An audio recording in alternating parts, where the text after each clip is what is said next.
What up? What up? What up? It's Rec League Podcast, man. This is episode number 122. My name is Randy Little.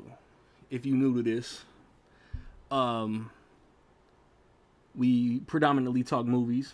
Again, if you new to this, on this episode, the last 2 weeks have been busy in Hollywood, man. We talk about the end of the actor strike. We talk about numerous trailers that came out. We talk about The Killer, the new David Fincher movie, as well as just Fincher in general. And then we spoiler heavy talk about The Marvels, the new MCU movie. Full panel, full squad. Me, Eric Sigmund, Nick Goodman, Rocket, Merritt. Fun, man. Fun. I spit a little something. Not rude, man, kind of rudely, but there's no saliva involved when I spit. Before I get into the rundown of recent releases, I want to shout out y'all. If you watching, if you listening, Apple Podcasts, Spotify, Amazon Music, Breaker, Stitcher. One of them got shut down. I keep shouting them out, but shout out, no matter where in the world you getting your Rec League fix. Shout out to the UK, shout out to India, shout out to Australia, Germany, Mexico, China, Japan, Canada, Antarctica. If you got your podcast capabilities way down south, shout out to you. Recently in a movie theater, since the last podcast, if you know what came out on November the 3rd, please let me know. I ain't gonna see nothing. I think November the 3rd was like the holdovers and like limited release movies got wide releases. Not to my theater though. This current weekend, The Marvels came out. The Killer is on Netflix. Upcoming over the next 2 weeks. Excuse me. The Hunger Games, The Ballad of Songbirds and Snakes, or Snakes and Songbirds. The Hunger Games, The Ballad of Songbirds and Snakes comes out. Trolls 3, Trolls Band Together, aka Trolls 3, comes out. And Thanksgiving, the Eli Roth horror movie, comes out. And then the day before Thanksgiving, November the 22nd, Wednesday, November the 22nd, Wish, the new Disney animated movie, comes out. Napoleon comes out, I think on theaters, but it's like an Apple Studios release. It's Joaquin Phoenix, directed by Ridley Scott. It should be good. And then on physical media, I'll make noises with my mouth so there's no dead air. My bad. Mission Impossible Dead Reckoning Part 1 came out. Blue Beetle came out. This is all on October the 31st. Schindler's List looks to have gotten a 4K steelbook. Warner Archive put out Mad City with John Travolta and Dustin Hoffman. I don't know what Nanny is, but I think like Horror Heads was buying that shit. The Justice League Ruby Part 2 came out. Looks like Animal House got a 4K. My Big Fat Greek Wedding 3 came out. Retribution came out. The Liam Neeson action movie. It came out on Blu-ray in a DVD case, and that's why I don't own it. This past Tuesday, which was November the 7th, Election Day for you nerds. Looks like Fargo, Trading Places, Scrooged, American Graffiti got 4Ks, Violent Night, Black Hawk Down. Gran Turismo came out. I bought that. This was a light Tuesday. That Clerks, like big, thick cased box set came out. I see some re-releases. This upcoming Tuesday, Rudy looks to be getting a 4K. Equalizer 3 is coming out. Sound of Freedom, The Nun 2 are coming out. Leave It to Beaver box set. Justified City Primeval comes out. I'm gonna buy that. I really want to watch the whole Justified show. The first two Spider-Verse movies are coming out in some goofy packaging. Looks like another Flash complete series. Wait a minute, bro. Is Stargirl season 1 getting a re-release when season 3 is not even on physical? What is going on? This in the moment discovery. And then what do we need? On Tuesday, November the 21st, Shout Factory is putting out a Police Academy box set. I've wanted Police Academy on physical for so long, so that's on my shopping list. Oppenheimer comes out, Expendables 4 comes out, Saw X comes out, Love Actually is getting a 4K, Mean Streets is coming out on Criterion. This looks to be an expensive Tuesday. Navy SEALs. I did not know that was coming out. But yeah, man. Upon return, full squad. We gonna talk about a whole plethora worth of topics, man. It's Rec League.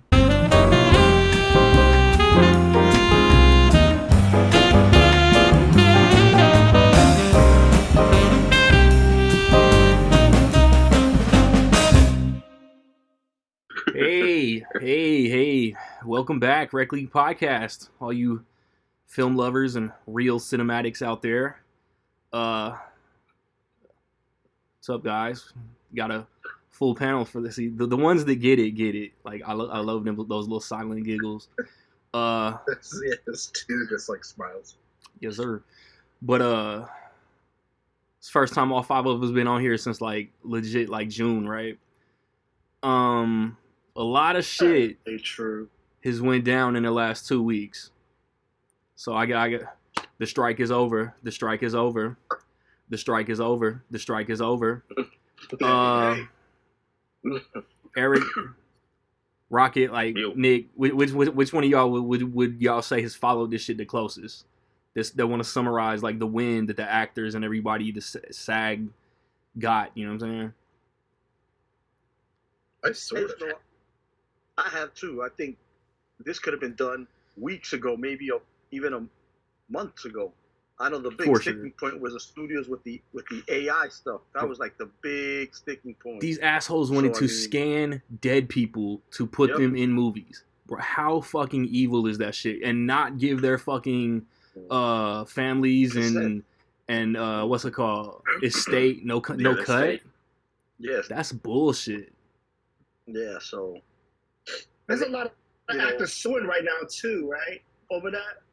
I think I've seen a few actors are suing over them trying to use their likeness and stuff. When I thought about it, I instantly thought about Ghostbusters Afterlife, but like Harold Ramis, like, and his family had to have given permission, as like sacred as Ghostbusters and shit is. They did. That was like my only thing, because like I didn't love that. Yeah, I thought it went on a little long. I was like, oh, that's a lot of dead guy. But that's what I told myself. I was like, his like family, his estate was like cool with it. Like they wanted it. I was like, well, okay. But I guess that just is not always the case. So like are the actors getting their like 1 or 2% of like streaming revenue? Fuck, I wish I'd have written it down. But yeah, it's like they got what they wanted when it came to like streaming revenue. They got with it like all kinds of stuff. It was like intimacy coordinators on set at all times if they're like doing sex scenes. I was about to say, is that like a sex scene coach? It was like proper hair and makeup, like for to like represent all different kinds of like culture, hair and skin tones and everything like that. Which I guess those are like things I assumed were already happening. I don't know. Like I guess I'm a dumbass, but I was just like, I would have thought like they would. You are the one that goes to a hotel to record for like the last 4 episodes.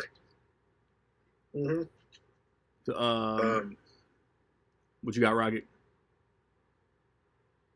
I don't know. Like Nick was saying, a lot of the stuff seems like you thought it would be already happening, but as we all know, in this time and era, people just don't have fucking common sense.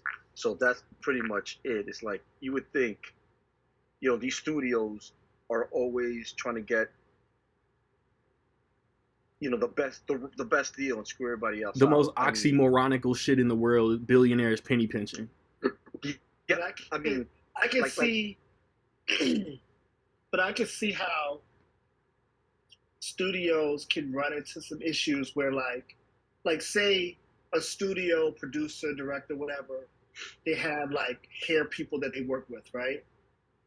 Like they'll have people that they work with that their price, whatever, and they've worked with them for a long period of time, right? And then say they run into, and they work with certain type of actors or whatever specifically, and then like say they end up doing a movie like Black Panther, totally different hair texture, right? All these white people trying to do black hair and shit. Right, that kind of thing. I can see those kind of disconnects happening, and then those kind of things becoming issues. I think Kevin Feige is open-minded enough to adapt. Yeah, but not Kevin Feige, Ryan Coogler. Cause, yeah, for sure. He made it his a point to have a lot of people of color behind the cameras and behind the scenes doing these things. And but then you have studios that are doing movies with black actors or Asian or whatever, right? That may not have a Ryan Coogler that's doing this. It might just be random whoever. It's the total opposite because you know, he only had two white people in the Black Panther movie, and then everything else. But 95% of every other movie is the other way around. You only have 2 or 3 people of color, and then your regular makeup artist or your hair and makeup, they don't know about, you know, like our skin tone. Like say me and Merritt, and it's been talked about, and they don't know how to do makeup. Shannon Sharp, man. Shannon Sharp, they had him up there looking like he was in the casket, right? His lips, they didn't know how to do it. then you're already in that position, right? And what can you do, right? So I can see those kind of things becoming problems and being something that someone would want to fight for. Ironically, Disney owns Marvel and ESPN, though. Yeah. But but we'll see, because Netflix, because back when Netflix, the streaming started, nobody believed it was gonna be anything, and Netflix took full advantage of it. Yeah, they did. And and actually the writers and the actors strike, when it was happening simultaneously, that was the first time in almost 60 years that it happened together. So there was a lot of stuff going on. And they just let it right out. Like, it was so annoying. It's like they're happening. It's the only thing in the news. It's happening at the same time. It's like, you know, you still don't think you're the problem. Like, it's just like, no, this is out of the question. And it's like, I promise it isn't. I mean, it's like, look outside. Like, everybody is marching down the street. Yeah. Which asshole was it? Was it asshole Warner Brothers or asshole Disney that thought this is completely ludicrous? I have $1 billion. I don't want to pay my employees. It was ludicrous. Well, like Eric said, though, like in a couple of shows in the past, like we talked about this, where Bob Iger, he's at the Billionaire Country Club, and then he's saying that it's ludicrous for the actors asking for what they're asking. Meanwhile, you're saying this at a Billionaire Country Club. Yeah. You know what I mean? And that's what I'm saying, where the common sense comes to place. Like he immediately went home and just put clown face makeup on. Yeah, I mean, I know he's a studio head, and we get it. Business is business. Like Meredith saying, business is business. You know, studios are trying to do one thing, it's a negotiation. But to make comments that, you know, Bob Iger, I think, is a very intelligent man who has done great things for Disney.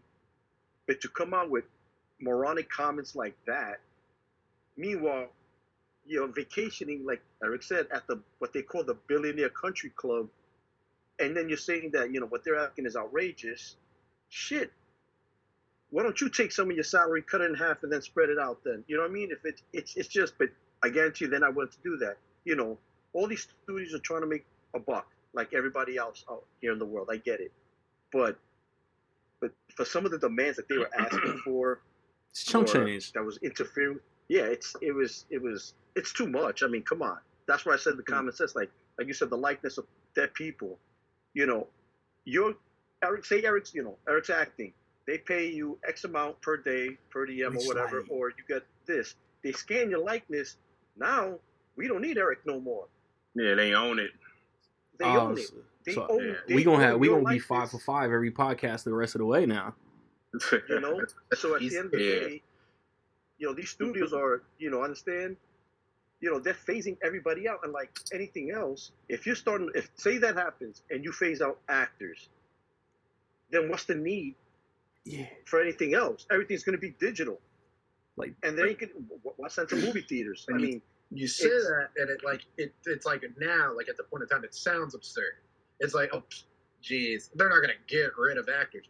It's like at the rate everything moves these days, like it's like it eventually someone would do an all AI movie. Somebody would be like, "This is the first movie that's what's heading to, completely made by AI." And let's say you take that at face value, and everybody goes, "Wow, that's gross. That's good. Wow, oh my God, how did you do this?" And then the next asshole wants to do it. Then somebody else wants to one up that. And then the next thing you know, there are no actors. It's like, okay, say you had actors do voice work for that AI movie. Well, then somebody figures out how to get rid of their voices, and you don't have. It's like it is like a snowball effect, but like it would 100% happen if it was just unchecked. And that's what it's like you said, like Bob Iger sitting up in his mansion. He's not thinking about that because he's not on the ground doing that stuff. Like he just isn't. It's like if you read that Variety article about Marvel and how like the visual effects people chose to unionize over Marvel because of just insane working conditions. And you think, well, you know, Marvel, it's like, they're always putting out stuff and they got to churn it out. And it's like, I get it.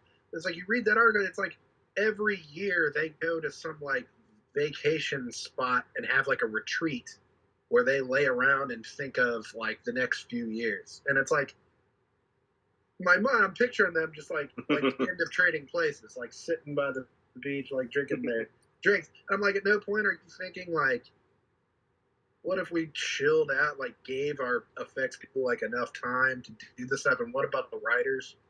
It's like you picture it, they're just going, like, no. Yeah. And so that's what I said. If these things have to happen, it's probably going to happen again. But it's like Marvel uses that as such a brag too. And I think that, like, for me, I hate that whole like conversation that like these people are being overworked in a way that they're like, Marvel is changing stuff minutes before they turn it in. It's like they see that as a flex. It's like, no, that is actually the worst shit in the world. Why is more complete and done?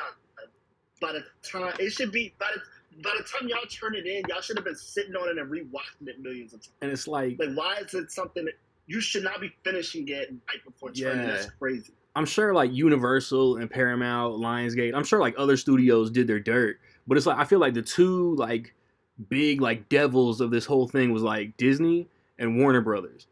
And it makes me wonder, like, there were a gang of passed away actors in The Flash. Did they get permission for all of them? It's like Nicolas Cage was on set for The Flash. He said he didn't do any of the shit that he does in the movie. Yep. He was like, I don't know. Yeah, I saw that. While he was on set, maybe they just in his face. But he was like, I, certainly wasn't suited up or fighting a spider or anything like this. So even just that is like, Jesus, like, what did they do with Christopher Reeve? Like, what, Adam West, George Reeves. Christ. Yeah. But I don't know. The actors won. We're gonna go through like another like mini like 2020 because delays have already been announced, but that was all expected. But on the bright side, like 18 billion trailers came out in the last 2 weeks. Did we all see the Apes trailer? Yep. I feel like what's his fucking name? George. No, it's not George. I don't know who directed Rise of the Planet of the Apes? Wyatt Russell. Wyatt Russell. Rupert Wyatt. That's it. I knew the Wyatt was in there, but him and Matt Reeves delivered what I believe to be the best trilogy since 2000. It's my favorite trilogy over the last 23 years. The dude who directed one of the Maze Runners, if not all three of them, is doing this one. So I don't like really expect like, oh, the greatest like quintology or whatever the fuck is called, quadrilogy ever. That's it. But I expect like a very good movie, and this trailer was good enough to get me hyped. What did y'all think of it, Merritt? Trailer got me hyped for sure. I feel like if this movie is what you say, it should be, which is a really good movie. If we leave the movie theaters with that really good movie, with the best trilogy since 2000, then I think that it end up being the best for, you know what I'm saying? Yeah. I don't. They don't say specifically. I think it aligns. I think the main ape they focus on is Caesar's son, even though they don't specifically say. Mm-hmm. Rocket. That's the vibe I got. Yeah. Mm-hmm. What you think? Come on, Minnesota. My thing is, at the end of the day, I remember growing up watching the OG one. I believe it. I feel like what I like about what I saw was, I feel like this one has caught up to that timeline. When it came out, did you say what a glorious day? No, I'm not saying it's shitty out here. It's cloudy and rainy.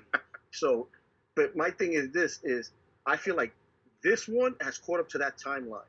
Because just from the vibe of it, the aesthetics of it, and what I liked about the original trilogy, which I think is fantastic, directed, like we're saying, the new director doing this one is Wes Ball. He did the old 3 Maze Runner movies. At the end of the day, I think this is going to be fantastic as well. Did he just get announced for Legend of Zelda too? I think so. Was that the same guy? Yeah. Yeah, I think so. But with the trilogy, what I like is now time has gone by. Yeah. Who knows how many years, and I agree. I'm basing this off that this is Caesar's son, the following and all that. But what I really like is that it seems like, I could be wrong, but from what I see or saw from the trailers, that now this part or this movie is caught up to the timeline of the original Planet of the Apes with Charlton Heston.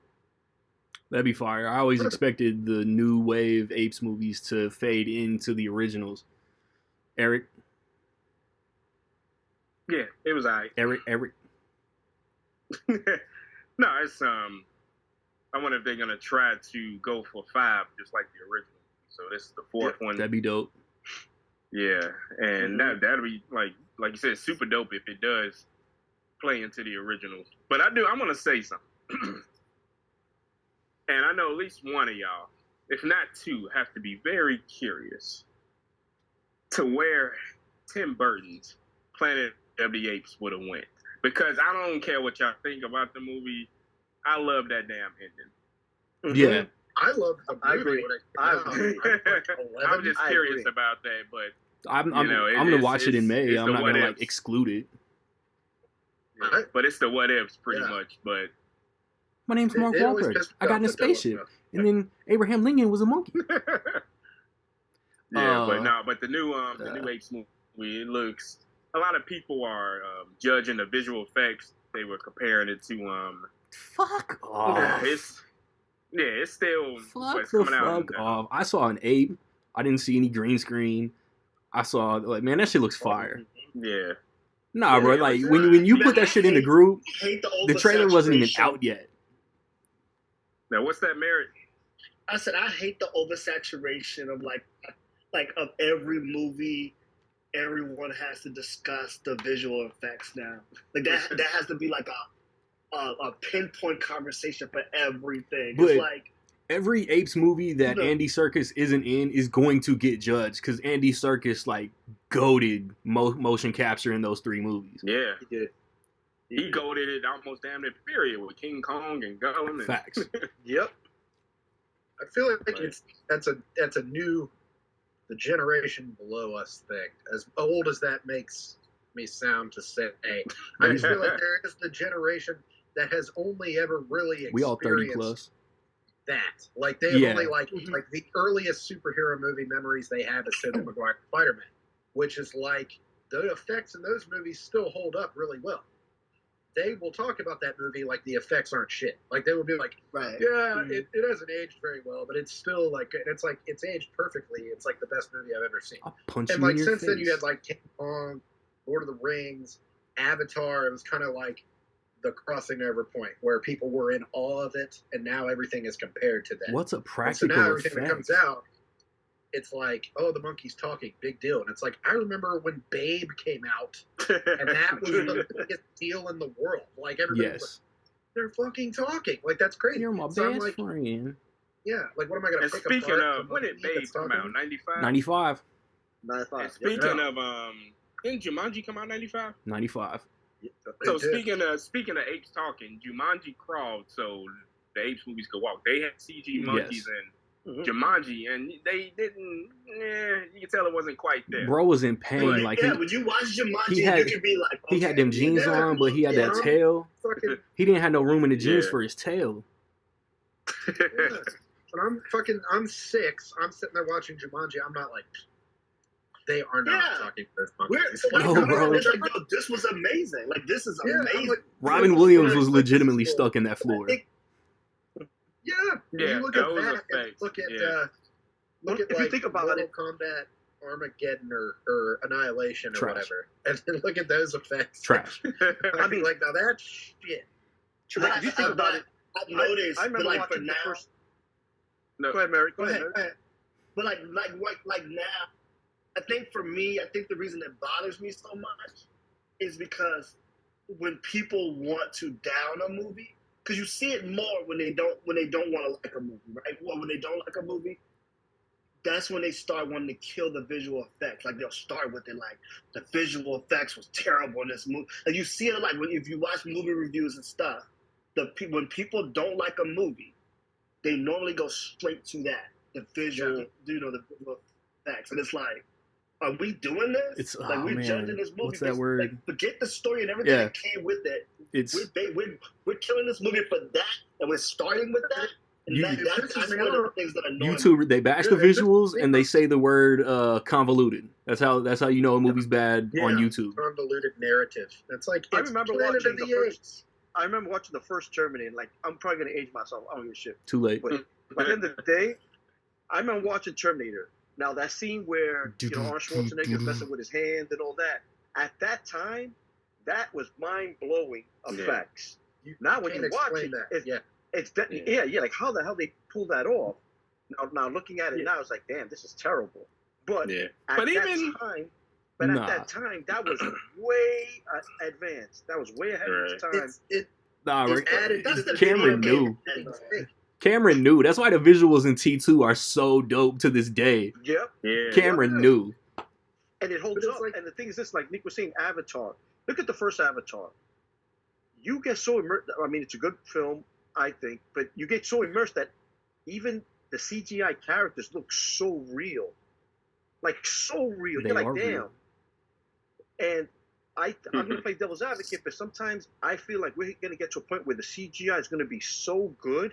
Like, something, too much of a good thing can be a bad thing. Where it's going to get so good that it's going to start looking fake. And then we're really going to be like, that looks terrible because the CGI is so good. But, you know, it's the video game where it's like, what's video game? It's the video game. We've been doing it our whole life. Yeah. Especially our generation. Like us, we started with Atari and ColecoVision. We started with that, right? And I remember playing Super Nintendo, being like, man, this looks so real, right? And then PlayStation came, and it's like, oh, this looks so real, right? And then PlayStation 2, and so we've been doing this forever, right? And then I played Mortal Kombat, the new one, the other day, and I'm like, okay, it can't get any better than this. But I realized I've been seeing that for 30-some years now. Right? It trips me out. With these movies. It trips me out when they'll do like the split screen of like LeBron's first video game appearance, and it's pixelated as fuck. Yeah. And then the next one just looked like the most recent 2K23 just looked like you watching TNT. I can remember like going to bat for the PS2, being like never talking, like playing Tony Hawk and just being like, there is no fucking way we got here from the PS1. Like, no way. Right. And, like, now it's like you can do all kinds of stuff. Or, you know, you think about, like, GoldenEye or something like that, and you're just like, doesn't matter. It was the best thing in the world. and then they did it for like the Wii or something. It was like Daniel Craig's James Bond, and it was like better graphics or whatever. And I was like, I don't need all that. Like, I could still go back and just mop somebody in GoldenEye. All I need is like, the pixelation. I don't need all that. But you know can't something. Explain that to the next generation, Dan. You can't do it. But speaking on something, Rocket said about James Cameron had a quote about visual effects. He said, "Use visual effects should be used as a tool and not a crutch." Facts. Unfortunately, a lot of people they do go the crutch route. We'll fix it in post. And if we all seen a certain new movie that's come out, I got something to say about that. The Killer. Something they did. Yeah. And also, speaking of, shout out to David Fincher is one of the Not yet. most awesome directors. Now, I'm just saying this. He's one of the most awesome directors with invisible visual effects. Okay. And we'll get to that, but so we're gonna transition from special effects go ahead. to stuntmen because David Leitch is establishing his ass as one of like the best straightforward action movie directors doing it. Like Atomic Blonde is good, Deadpool 2 is good, Hobbs and Shaw is cool. I think that was more The Rock than him. And then Bullet Train. I love Bullet Train, yeah. So like the Fall Guy, Merritt had Bullet Train in his like top 3 last year. Bullet Train might have been my favorite movie that year. Bullet Train is fire. But like the Fall Guy looks like that perfect balance of like action and humor. Ryan Gosling, Emily Blunt. Mm-hmm. Did we all see this trailer? Yeah, vibe. It was it was a similar vibe to Bullet Train. Yeah, fun. Looks fun. You get on Twitter and you would think it's the worst movie in the world. See, when I watched the trailer, I've seen that trailer like 3 or 4 times now. I watched the trailer and I think I feel the same way every time, where it's like, oh, that looked like it could be fine, but it looked like it could not be good too. Like I always leave that trailer like, man, I hope that's good, because that could either be a really good hit or a really bad miss. So I can't wait to see it, but like I leave that trailer every time thinking the same way, like mixed emotion about it.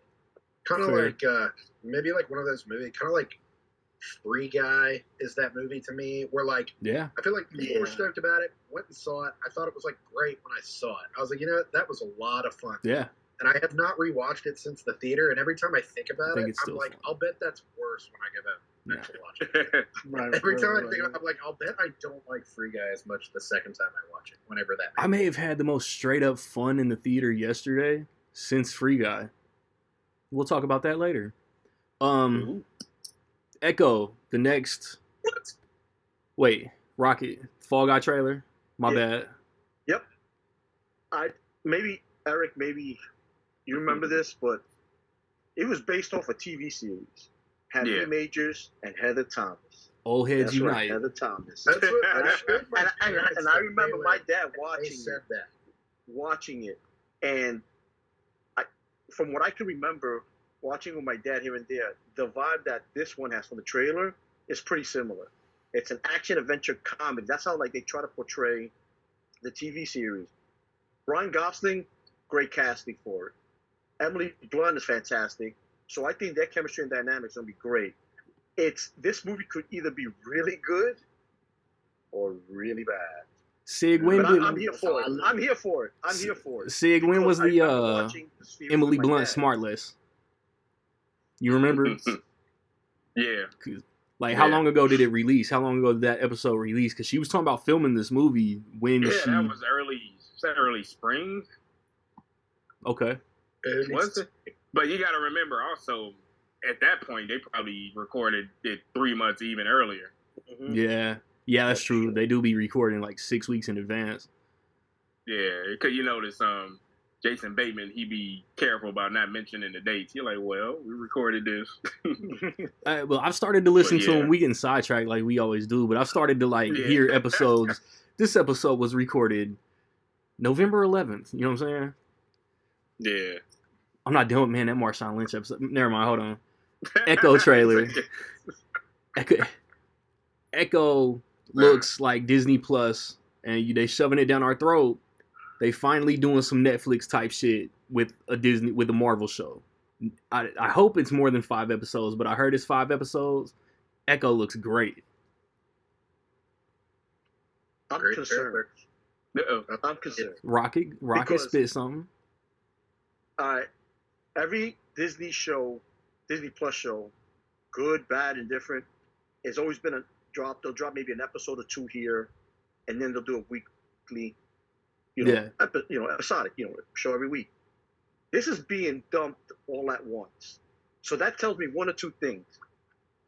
It does give me the Netflix vibe watching that trailer. And supposedly it didn't drop under the brand of, they call it like Marvel Spotlight or something like that. That's what they're trying to do. That's stupid. So it's going to be like another, say, not studio, but another name brand for Marvel called Marvel Spotlight. Yeah, it's not like the Werewolf by Night or the Guardians Holiday thing. They have another category. Yeah, another category. But what makes me nervous is usually when shit gets dumped, now Netflix was the first one to do it, and they still do it all the time. With Disney Plus, why all of a sudden now you've been doing everything episodic, even the new Goosebumps series. Okay, they dropped the first 5 episodes, but the next 5 are still weekly. This is all one-shot deal. So that tells me either you're trying to get give people that Netflix vibe, or this is just really bad that they took all the good stuff and put it in the trailer. So then if it's all seen in one day, or people binge it in one day, it's in their minds and out. Yeah. And people forget about it because I'm hoping it's really good. I'm hoping it's really good. I think that it is. I think it's really good. The Disney, the Marvel Spotlight thing or whatever, based on what I read and what I understand, is that they're using that to present their TVMA stuff. So this Echo series is supposed to be TVMA, which is because Disney has always had an issue with being able to do the rated R and the rated Thor stuff, right? So this is also getting dropped on Hulu too. Right. So they created this Spotlight or whatever, and I guess this is where their darker, more mature shows are going to be. So I'm guessing you probably are going to have some kind of parental code or something to even maybe watch this or something. I'm guessing. That's what I was going to say. When they finally dumped all the Netflix shit, Marvel stuff on Disney Plus, they like altered their settings. So like, all this special presentation shit is stupid. So I'm thinking this is probably those Netflix shows now that they're on there are probably going to get moved to the Spotlight thing. And then from my understanding, this is less of a TV show to them, less a TV show and more of a mini series, which is why they're giving us all at one time. They're giving it to us all at one time. So it's one of those things where they didn't want to break up this story. They wanted to be a continuation, which I think is dope for them. I'm not worried. I'm actually thinking this is going to be the best thing that we're going to get from them as far as the show goes, because I think that they absolutely said, we're still in Netflix Thunder right here, and we're going to do it. Then I think they didn't want to do that with Daredevil because everybody was going to compare. They didn't want to, but with Echo, this is a character that nobody's seen before, so they can kind of steal the darkness and the TVMA thing, and nobody will compare because there's nothing to compare it to, right? They're that thing that they're going to have to do with Daredevil and Jessica Jones, that thing that they're going to have to do with Punisher, the thing they're going to have to do with that, no matter what they do, is going to be an issue for them because no matter what, they're going to have to either exceed or get close to what Netflix did, and that's going to be difficult, man. It's going to be. That's why they tried to do the whole 18 episodes. That's why they're starting over. I think they're feeling the pressure of like how difficult that's going to be. Whether you love those Luke Cage and whatever, I think that stuff is going to be really difficult for Disney. They might have been better just to start all over. Yeah, for sure. And I hope you're right because, like I said, I'm excited because seeing Echo in the TV series Hawkeye, she was dope. Here they're gonna do and they were gonna do a show. I wanted more from her to see more because, like I said, I don't know much about the character, and I wasn't as excited as I saw this trailer. I was like, I'm all in. But what I also like is Kingpin. Yeah, that's the Kingpin I know from Netflix. Like that's not this. I've been to Hawaii vacation, Hawaiian shirt. Yeah, that Kingpin. Like I'm like, what the hell is this shit? Nah, bro. Like he was in the alley and he stole on that dude and the blood came up from his knuckles. I was sold. I ain't need to see nothing else. Yeah, that was it. Yeah. And that's the thing is his outfit. I mean, he's in the typical comic book accurate Kingpin outfit, and just his demeanor and vibe. That's Kingpin. That's the same Kingpin we saw on the Netflix Daredevil show. And there was a clip where he had an eye patch on. He had an eye patch in the clip, so some of it is going to be after Hawkeye, if not all of it. Yep. So hopefully, maybe that's what makes him snap turn. I'm going to be this now. I'm going to be in Spider-Man 4. The Kingpin in Hawkeye wasn't the same King. It was just out of character. But also at the end of the day is I think a lot of these shows, like, yeah, but also a lot of it is everything takes time, and you get the effects of it. Like the writer strike and the actor strike. We're not feeling the effects of it now because there's movies. Give it a year, we're gonna be making our own movies out there to try to put out there. But at the end of the day, I think this is the effect that Disney had where Bob Iger left and Bob Chapek took over, because you could see when Bob Iger was there the first time around, everything was strategic. You only got maybe 2, maybe 3 Marvel movies a year. Nothing crazy. I know Disney Plus was just up and coming and all that. Bob Chapek, I think, was more about bottom line, which we all are, but he was just quantity over quality, where we were just flooding. I mean, they did so. I read an article where Kevin Feige had 12 projects. Like, it was like 4 shows and like 8 movies within a 2-year span. That's crazy for one man to oversee. And now we're seeing the ill effects of the MCU products. Some shows are good, some are, middle of the road. Like, to me, still, this new phase 4, Shang-Chi is my favorite. Still. It's one of my favorites. But then you have stuff like, a movie we're going to be talking about later on, which, not that it was bad, but I just thought it was okay. It was enjoyable for what it was. Where we've had stuff where it was like hit after hit after hit for the most part. I mean, at one point, I think Marvel had like 5 movies in a row of $1 billion or more. That's unheard of. So at the end of the day, I think Marvel didn't know. I think they didn't think so. I always considered the first phase all the way up into Endgame. I've broken it up. I've decided that, like, I'm gonna characterize them as those phases up until Endgame. The Infinity Saga was the simple phase. Yeah, the Infinity Saga was the simple phase, and then everything after that was with the galaxy and all the different stories and all. Like, it's the more complicated. I'm being simple. I think it was easier and more simplistic to do the Iron Man, Thor, whatever. I think that was more simplistic. I think Marvel got to, once they did Endgame, I think they got to a point. No, once they did Infinity War. Once they did that, I think they got to a point that it was like, yo, we can do anything.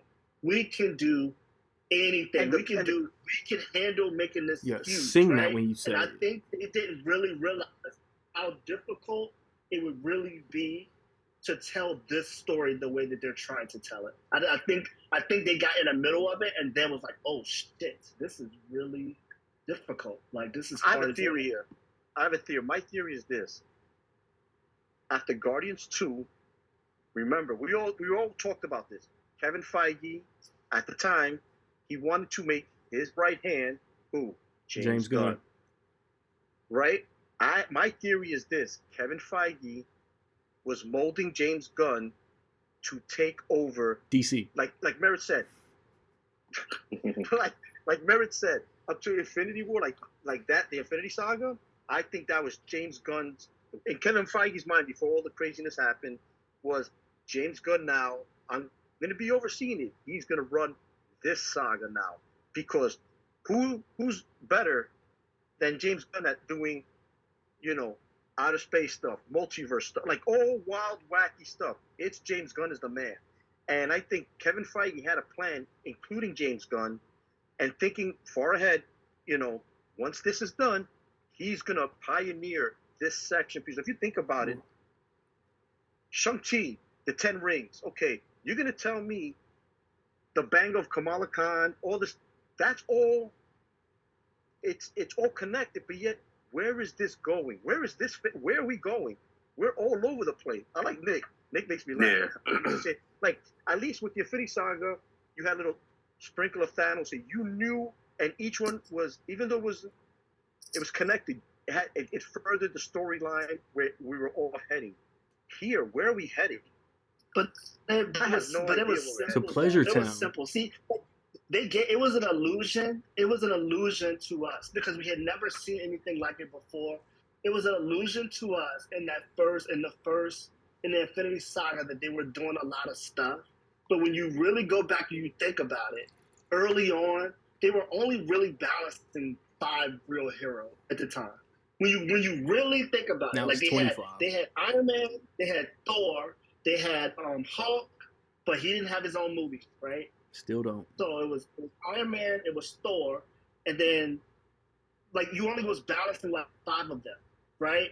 And then Black Widow was like an extra character, Vision was an extra character. Like they had extra characters that you learned about within other stories. So they really wasn't balancing a lot.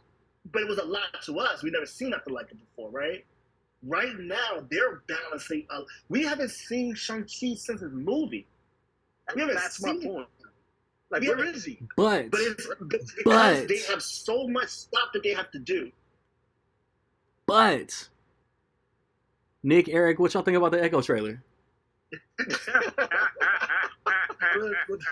What I was thinking was, we were speaking to the quality of it, like how we were worried that it was being dumped. Quality, that's like we've seen from other, Warner Brothers, this Coyote versus Acme thing that got dumped. Wow. Quality is not an issue. It's like not like somebody watched that and thought, this sucks, people will hate it, cancel it. That's never an issue. It's not Batgirl. Show in the world. Yeah, we will never know if Batgirl is good. Somebody said it was unreleasable. It's like The Flash was releasable, like as was. Like we'll never know if Batgirl was. There's no way Batgirl was worse than The Flash or Blue Beetle. That's what I'm saying. It's like Blue Beetle. It's like they were both fine to me, but it was you're telling me like Batgirl was significantly worse than that. Like that's pretty crazy. But it's like you still put it out. So it's like Echo. I had heard rumors that Echo, Disney canceled. We're gonna just pull the plug on Echo. They weren't gonna release it. They push it back. Apparently, they did that with the Wonder Man thing and the Vision thing. Yeah, we're supposed to put it out in November, and I thought, oh, that's cool. I can rewatch Hawkeye because Hawkeye's Christmas, and I don't want to watch it outside of Christmas. I can rewatch Hawkeye, then I can watch Echo in November. It'd be great. And then they took it off the schedule completely. And then they were like, I kept hearing things, they want to pull the plug on it. And then I heard, well, they're not going to pull the plug on it, but they're going to put it all out at once. So it's like, I do kind of get the vibe that is what they're doing. It's like it's not a priority for them. Now, if it comes out and people lose their shit over it, then they'll be like, priorities change. We're just glad we could give you this. It's like Peacemaker. It's like nobody really cared about the Suicide Squad, and so they were just like, well, here's the Peacemaker show. But he went ape shit. Yep. And now it's like, we can't wait to do Peacemaker again. It's like, okay, thanks for nothing. Like, you didn't do it. Like, you didn't have faith in it. Yeah. So I do get that vibe, but I wasn't that stoked for it, and then I loved the trailer. Like, the trailer made me way more stoked. Yes. Like, I was like, oh, yes. I will still be rewatching Hawkeye probably before Christmas, just in my own time, to get hype. All right. Eric, make it snappy. We got 2 trailers left. Yeah, it was good. All right, Ghostbusters, Frozen Empire.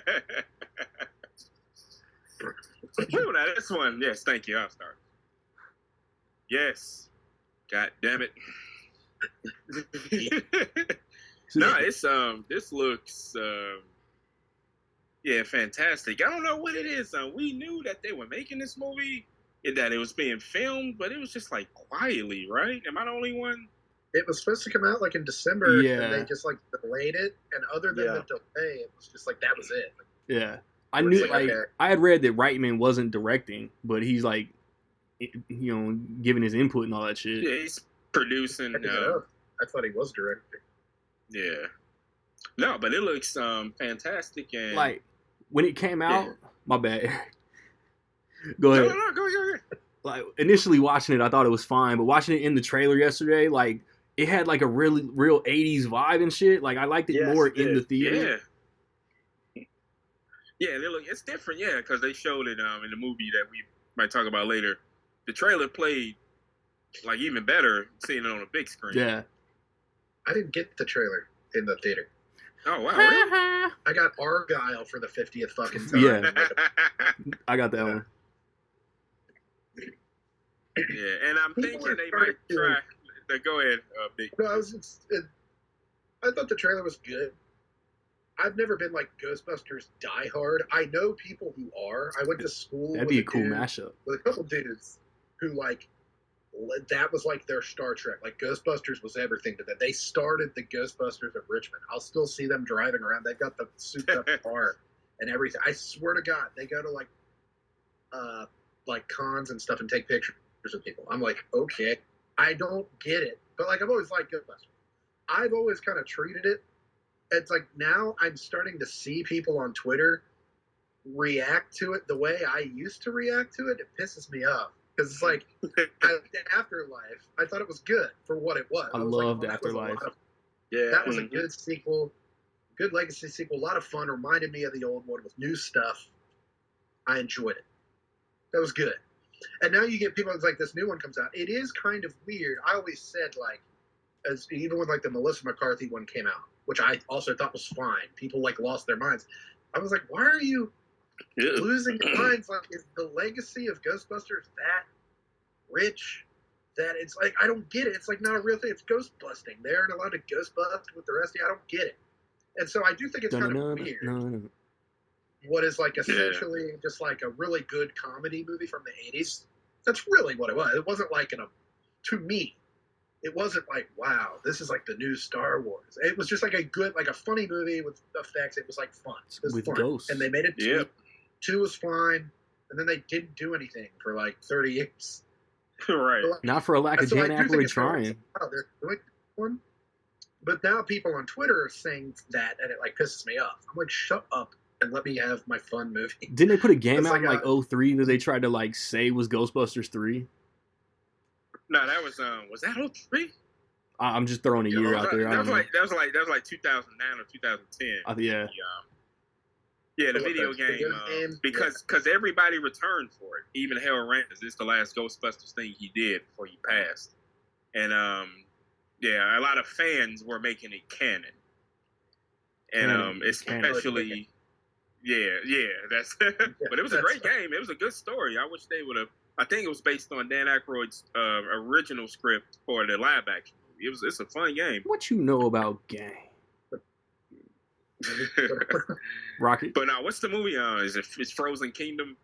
Frozen Empire. Frozen Empire. I'm sorry. That's like too serious a name. Yeah. Like, I'm telling Ghostbusters, when hell freezes over, like, that shit would have been so fire.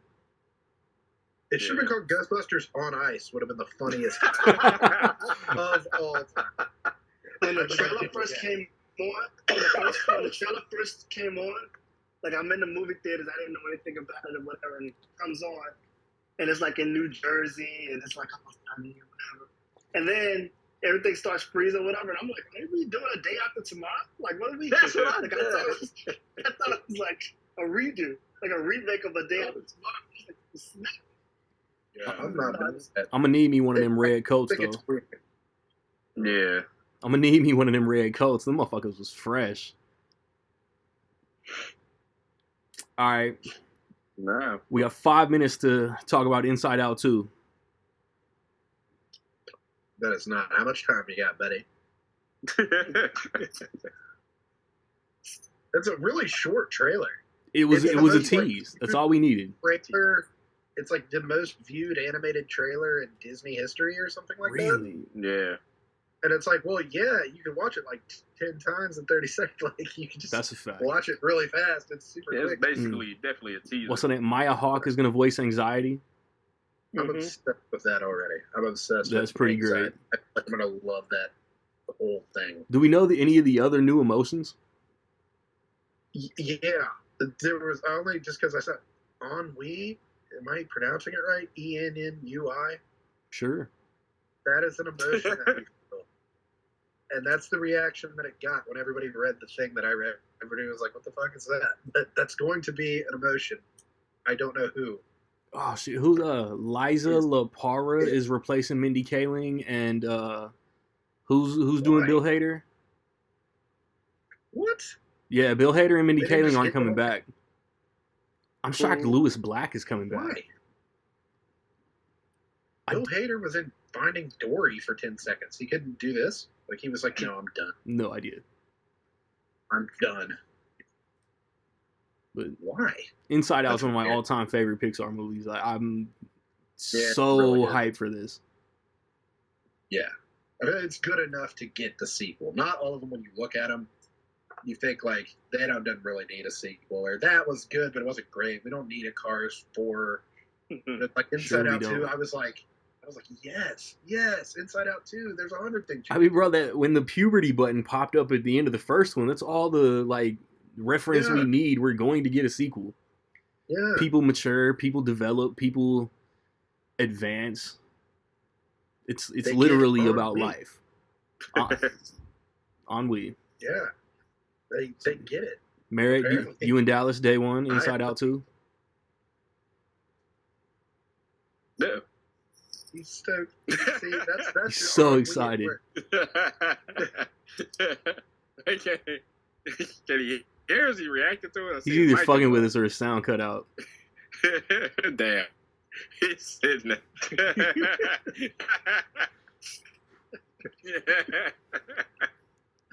Oh, man. But yeah. Too, man. You know. Yeah. Hate. That's a thumbs up of hate. Yeah. It's not, man. Hey, bro, you know how sacred Inside Out to me is, bro. Like, I was trying to put Dallas on Inside Out when she was too young to get it.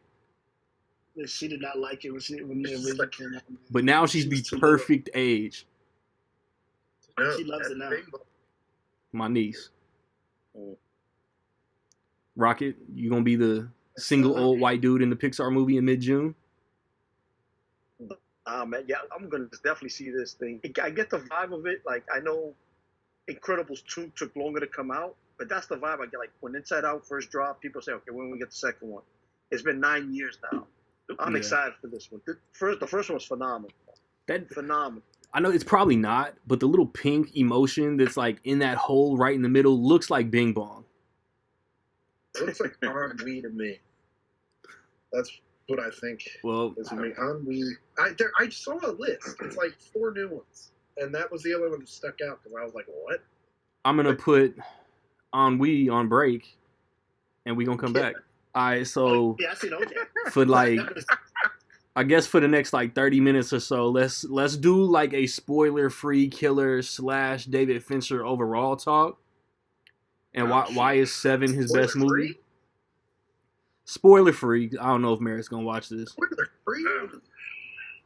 He doesn't kill anybody. Yeah, he did. So avoid spoilers. The eye in the logo to the title got shot. Somebody died. Yeah. Somebody got killed on the poster.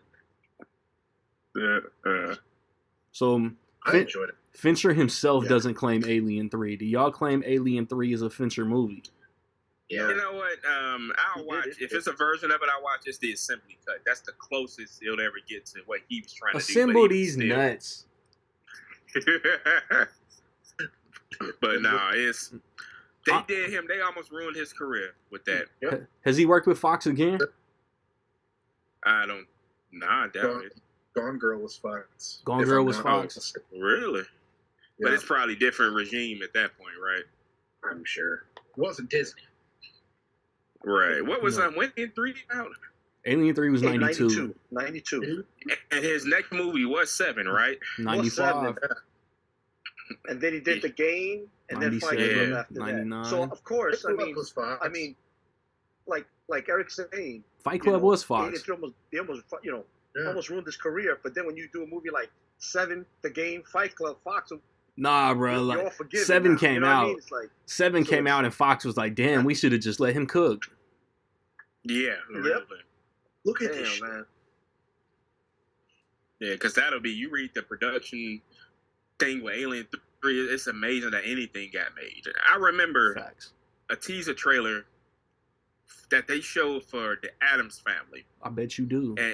And this trailer was talking about is the time they're gonna go to the most blah blah blah place of all you wouldn't believe, and it was supposed to be on Earth.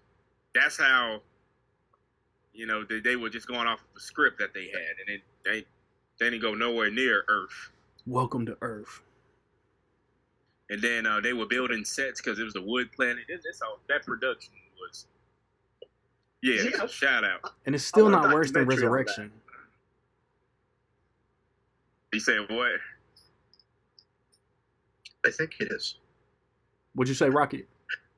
I don't think it's a documentary on behind the scenes of Alien 3. That's all.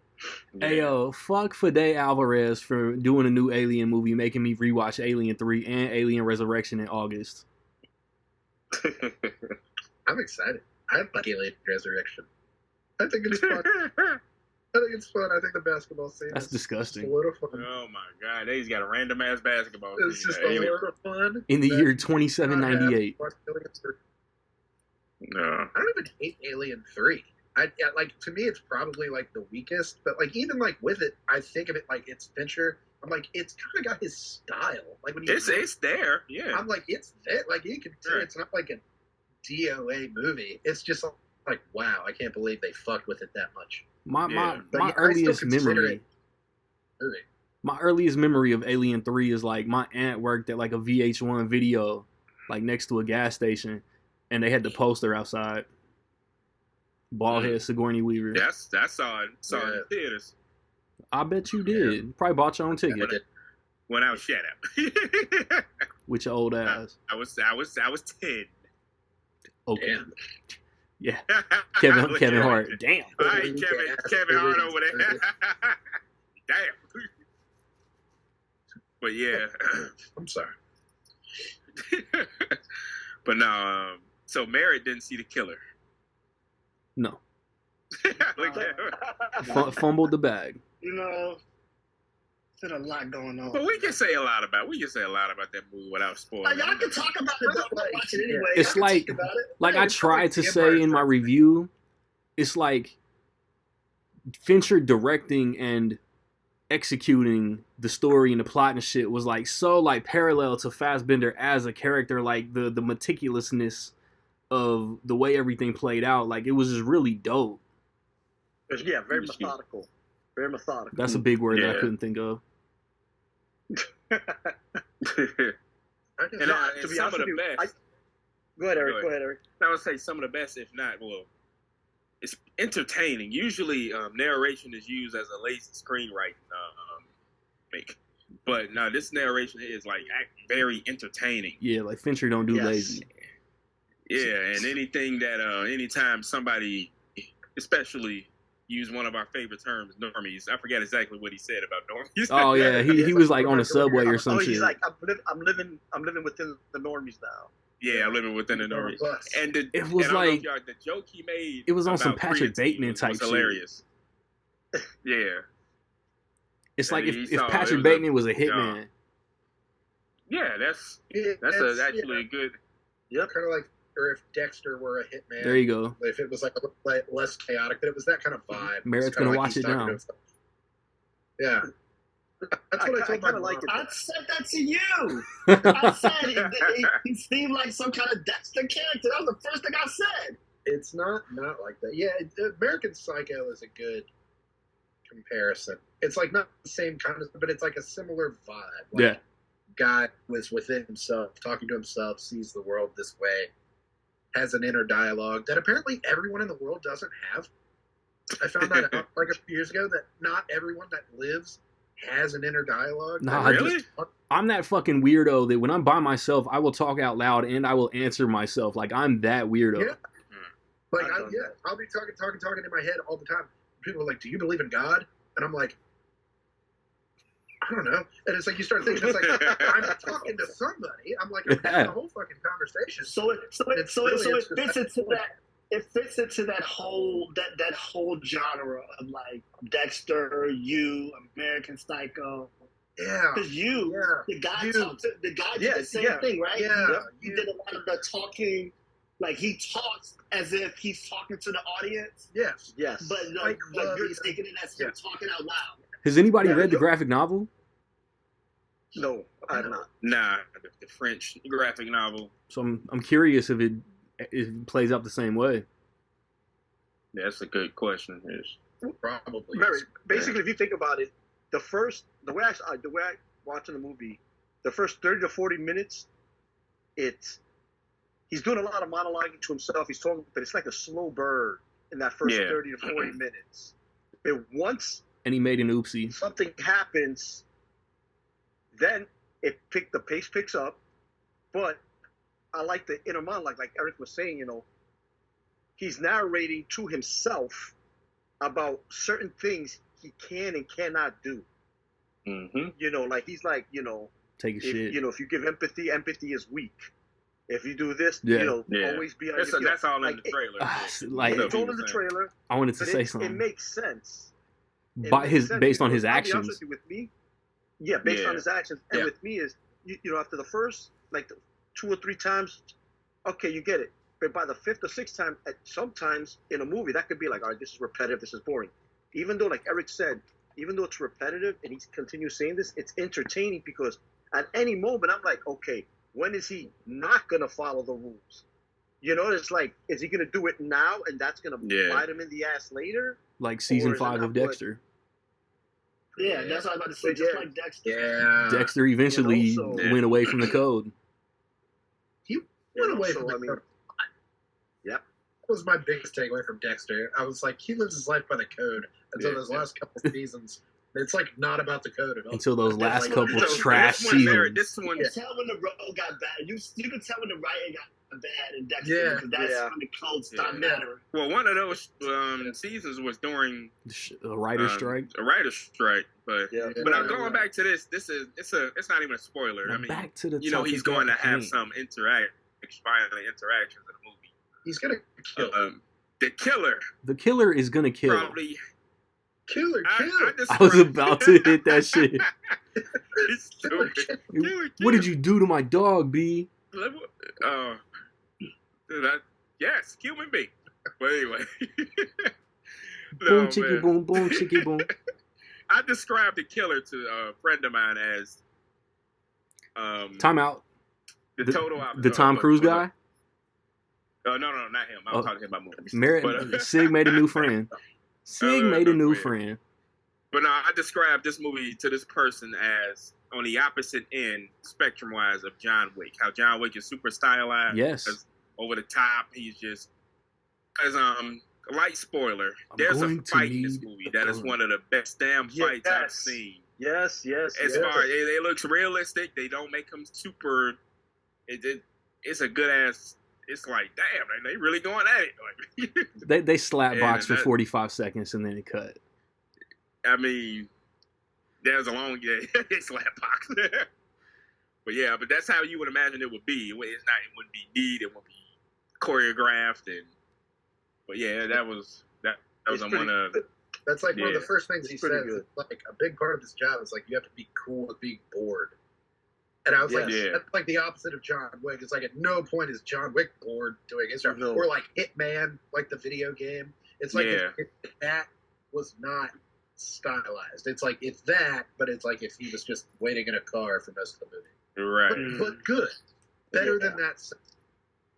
And I like the soundtrack. Like he was always like listening to the music. I like that he was listening to the Smiths the whole time. Yeah. I thought that was a cool little touch. And then I like you look at the soundtrack and it's like the second or third song is just called "Fuck," and I knew exactly what that was. I was like, because up to that, it's like one way, and then the rest of the movie is more like it's like a different way, kind of like Rocket said. It's like he's talking about, I don't give a fuck about this, and I'm always listening to music. It's a nice thing, and then, fuck scene happens, and then it's like not a different movie, but it's like it picks up. Yeah, it's more like a snowball. When fuck happened, did I say fuck out loud? I feel like I did. I feel like I was, oh shit. Yeah. Wait, no. Shit just picked up. And that's the thing is like this movie, like certain movies, they try to do that. They do with the pace, and then they have pacing issues. You know, if they go slow, then fast, but they don't know how to do it. The way Fincher does it in this movie is perfect. You know, like it starts off as a slow burn. You know, like Nick said, you know, he's talking about, you know, being bored. You know, if you don't like waiting, this isn't for you, he says, or something to that degree in the beginning. This is the beginning of the movie, and it sets up what the events are going to happen down the road. But there is no, like, you know, like I was saying, it goes from slow burn to picking up. Some directors would have issues with pacing. The way Fincher does it, it's like smooth transition. Yeah, it's not like it was boring leading up to fuck, but it was like a different. It was similar. Yeah, American Psycho is actually a real actor for that. So it's like a really good comparison. Where for a lot of the movie, he's not really doing anything necessarily. Yeah. He's, you know, in a boardroom. He's in a car with Reese Witherspoon. Like he's not really doing much, obsessing over business cards about his life. He's doing his He's returning videotapes. Yeah, he's doing, you know, he's exercising. He's telling you his thing, and you're just like, you're drawn into it. This Chasing is bitches with chainsaws. He's talking about Dave McDonald. Yeah. He's, you know, movie McDonald's and doing this, and the next thing it's like, oh shit, this is, you know, he's got to put pedal to metal a little bit. If you think about it too, there's a movie we're not talking about that Fincher did, which I think is underrated. Zodiac. And has kind of Zodiac's awesome, but Panic Room. Panic Room. Yeah. Remember, you got Jodie Foster and the young Kirsten Stewart in a panic room, and they're there for 90% of the movie. And I'm like, indeed.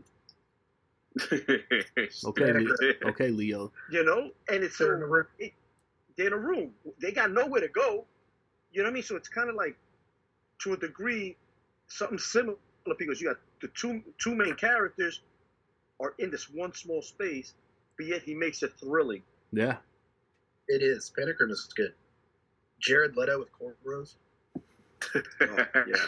Yeah. That's the thing. Like that Fincher, like he's got to be my fourth favorite director ever. He doesn't have a bad movie. As much as like Mank is kind of mid, he just doesn't have a bad movie. Yeah.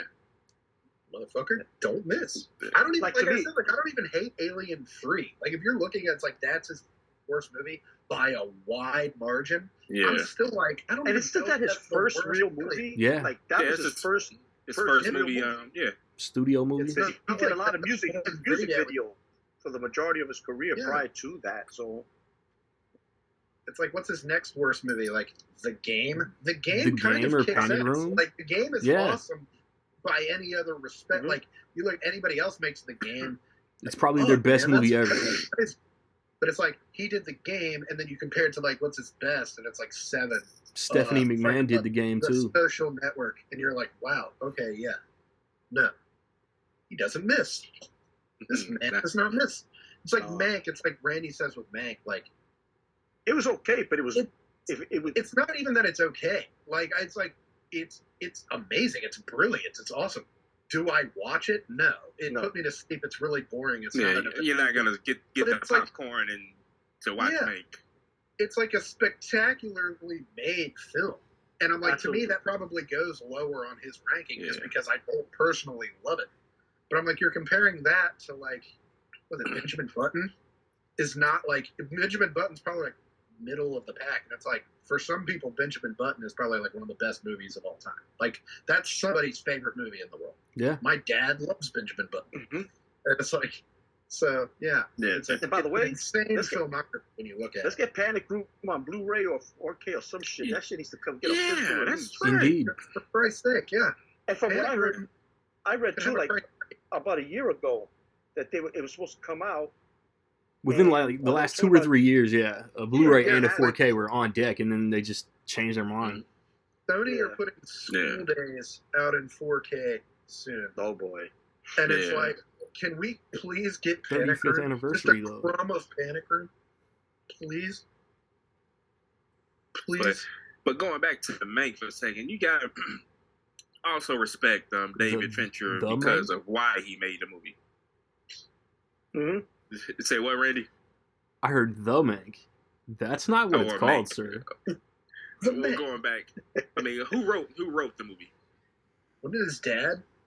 Yeah, Jack Fincher, who passed away like 17 years prior, and he made that movie for his father. Word. Yeah. Did I know that? That's dope. That's dope. Yeah, that's fire. That's dope. Yeah. That's dope. The only person who would even like think about the only other person who does things like that is like Richard Linklater would do something like that. Yeah. Like he would have some kind of passion project that he would see to it. Boyhood would be made like that. Like Boyhood. Isn't he doing another movie that he's gonna film over like 30 years? Yeah, that's what I'm saying. I better fucking be alive when that comes out. No shit. How you gonna be pissed? He's gonna be pissed. Gonna be dead. That's gonna be my last thoughts. Be like, fuck Linklater. His spirit is gonna be pissed. Fuck, I'm gonna be like, haunt his estate like Christmas Carol. Like, where's the movie? Where's School of Rock 2? You better be more worried about him being alive. Yeah. Even though he's like 60-something now and will be dead long before I am, I'm going to be pissed. That's what I'm saying. I'm going to still be pissed. Like, that motherfucker didn't put out his movie? Son of a bitch. Anyway. But I digress. This whole episode has been digressing. I love Gone Girl. That crazy. Gone Girl might be my top 3. That's crazy. It's not like that's what I'm saying. I look at my ranking. It's one of those. I'm kind of the same way with Marvel now too. Anytime I put one in and I put it low, I'm like fuck. Well, it either has to be high or it has to be low. It can't just be like middle anymore. It's like there's a good Marvel movie could be like 20th. Yeah, now, that's what I'm saying. It's insane. It's insane because you can leave the movie theaters like, yo, this is one of the best Marvel movies I've ever seen, and you're not lying. But then there's like 19 other best movies you've ever seen. Like, at the end of the day, something's got to be last. Something's got to be last at the end of the day. Not even like a nerdy way. It's just like a lot of them are 4 out of 5s, and I'm like, okay, that kicked ass. It's 19th out of 30. Are we just transitioning into the Marvels discussion now? You know what you run into? Are we transitioning to the Marvels discussion now? Yeah. But right before we get off of Fincher, we got to mention his secret weapon. Trent Reznor and Atticus Ross. Thank you. Score was fire. Score was fire. Man. It always is. How long has he been rocking with them since Social Network? Social Network. I think in my review, in my YouTube video, I said Dragon Tattoo. I knew I was wrong. I can Social Network, which they won what? Some statue. Award of Motion Picture Arts and Sciences. Yep, they won that Oscar. Some statue. And which was funny, they were double nominees for Mank and Soul. Oh. And of course, they won for Soul. So Soul. Yeah, those dudes you talk about can't miss. They just did the score for Mutant Mayhem. That's another one. Those dudes. Yeah. But I can remember seeing the Social Network in the theater, and was that like their first movie score ever? Yeah, that was with him at least. Yeah, I can remember seeing the name on the theater being like Trent Reznor. Right. 9 Inch Nails. I remember like looking being like, yeah, this is gonna ass, and the score actually standing out to me, like being like, this is so cool. And then they won the Oscar, and I remember being like, they should win the Oscar. I remember the score. It's not now just some transition score because of 9 Inch Nails. That fucking 9 Inch Nails shirt from Captain Marvel was in the Marvels. Oh yeah.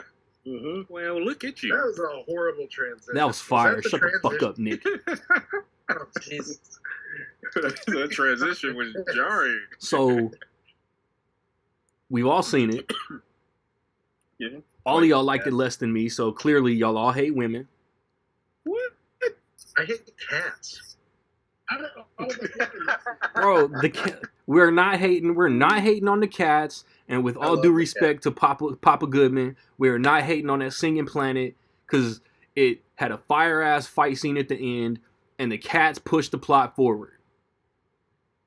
I actually loved the cats. I liked even the singing planet. Like I can just hear it. Like you get online, there will be people that call it cringe or whatever. But like I liked the audacity of the singing planet. Yeah, like, it was very weird.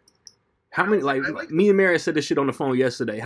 3 different Guardians of the Galaxy movies. How many goofy ass fucking planets have they introduced that nobody says shit about? Right. The dude looked like a carrot, and it was just funny. And we were just like, "Hi, he's a carrot." And it's like this one they had to say. I like the audacity. Like I was like, it's very weird. And the thing with the cats was weird. Quirky characters in Ragnarok too. Yeah, Ragnarok had some quirky ass shit in it too. Yeah, like all like the God Planet in Love and Thunder wasn't cringe. Come on. Yeah, well we don't talk about. Everything with Russell Crowe and Zeus and the orgy in Love and Thunder wasn't cringe. Come the fuck on. I can just hear it. Like that's what I can say. Like I like Love and Thunder more than I guess all of y'all. That's a fact. Yeah, you absolutely do. Listen, I don't know about everybody else, but you definitely like it more than me, and I don't even know how much you like it.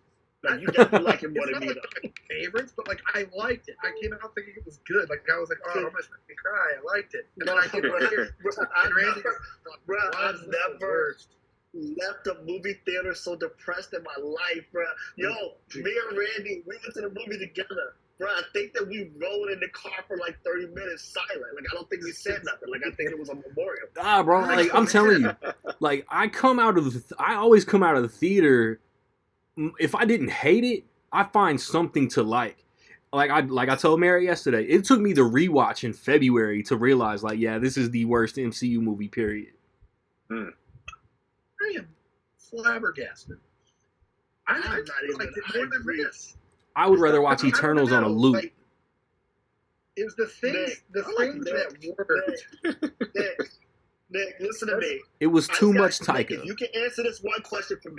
Nick, if you can answer this one question for me, then maybe I'll move it up, okay? The God Butcher, right? His name is the God Butcher. He ain't butcher shit. Yeah, right. How many guys did he butcher?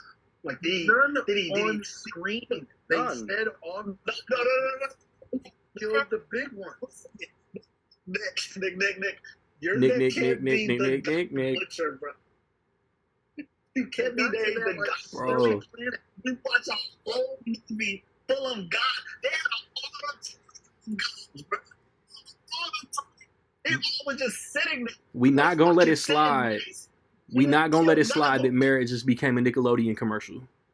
They did. But they got to that snowy planet. Take me back to Stick. And he was like, face here. He was like, oh, it was one of the nicest gods you could have ever imagined, or whatever the fuck. And like Sif was there, and she was missing her arm. He butchered that guy, whatever that thing was. Off screen. We didn't see him butcher. Well, no, you can see him butcher. Listen. You can't be a butcher. In my mind, you're not a butcher until like you're really killing shit. If you got one kill, then you're just a killer. What if you work in a meat market? But that counter first thing.